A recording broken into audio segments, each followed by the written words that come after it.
There are no subtractions and divisions in our mind. There is only addition and multiplication.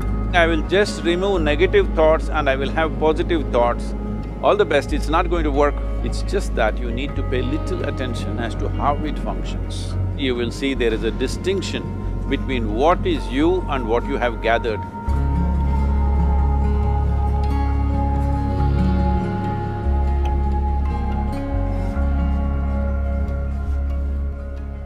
Well, see the way the question is asked and also the way normally it's addressed is, people think there is something called as negative thought and positive thought. They want to remove the negative thoughts and have only positive thoughts. For such people, I would ask them to just experiment for 10-15 seconds. Let them forcefully remove one thought from their mind. For example, next 10 seconds, just don't think of a monkey. Try not to think of a monkey for next 10 seconds. You will see you will be full of monkeys. So what I'm saying is, this is the nature of your mind, because in this mind, all the three pedals are throttle. There is no brake, there is no clutch. Whatever you touch, it will only go faster. In this kind of mind, people have been taught from moral teachers and religious teachers, do not think about bad things. Well, since then it's been a full-time job. So there is no way you can handle the mind like this. This doesn't need any great enlightenment. If you spend 2 minutes with your eyes closed, you will realize you cannot do anything forcefully with this mind. So, I want to remove negative thoughts.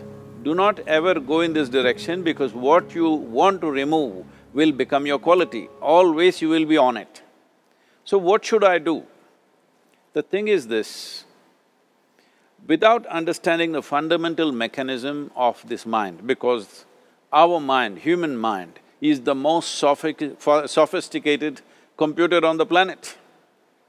Even all the supercomputers have come out of this. When this is the case, is it not important that we understand the mechanics of how it functions? One simplistic aspect of how it functions is, there are no subtractions and divisions in our mind. There is only addition and multiplication. If you try to do something with it, it will say one more. If you try hard, it will multiply into many more. In this mind, you don't try to identify what is positive, what is negative and try to remove it. First of all, one needs to understand, this mind of yours, this body of yours is supposed to serve you. The life that you are is important. Body and mind are vehicles that must serve us. If you sit in a vehicle, it must go where you want to go. If it goes to its own destination, what is the point of such a vehicle? It's just a nuisance.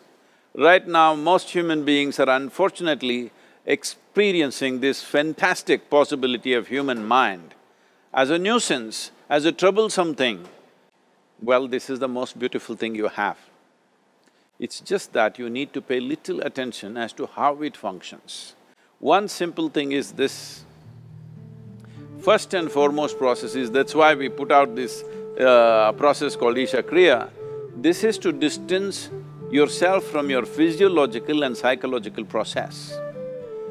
There is something called as you which exists.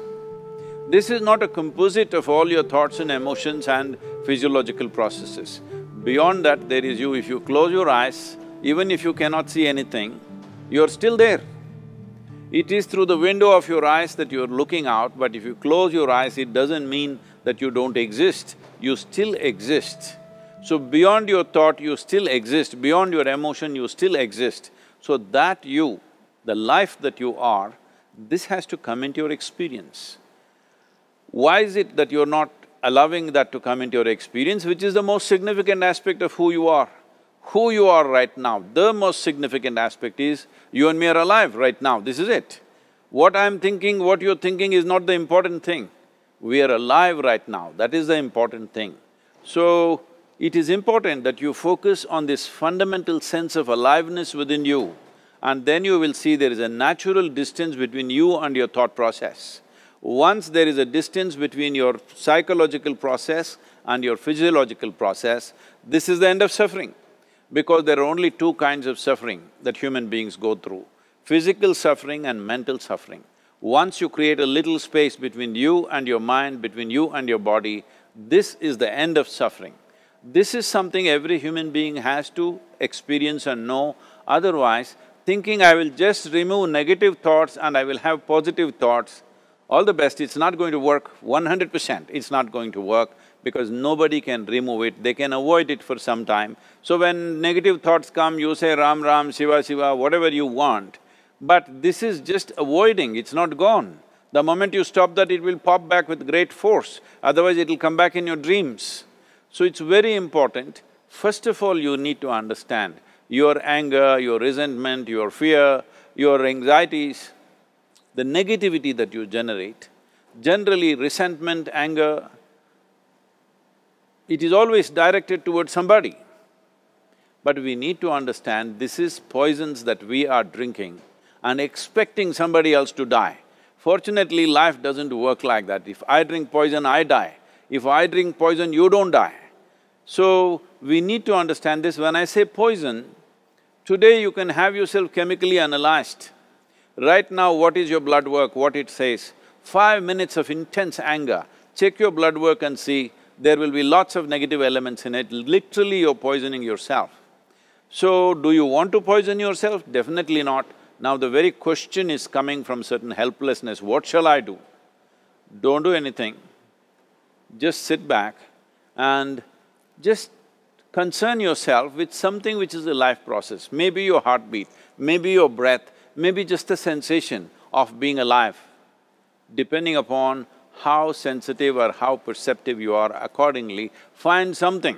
It could be a sensation in the body, it could be breath, it could be heartbeat, it could be anything, something which indicates life to you.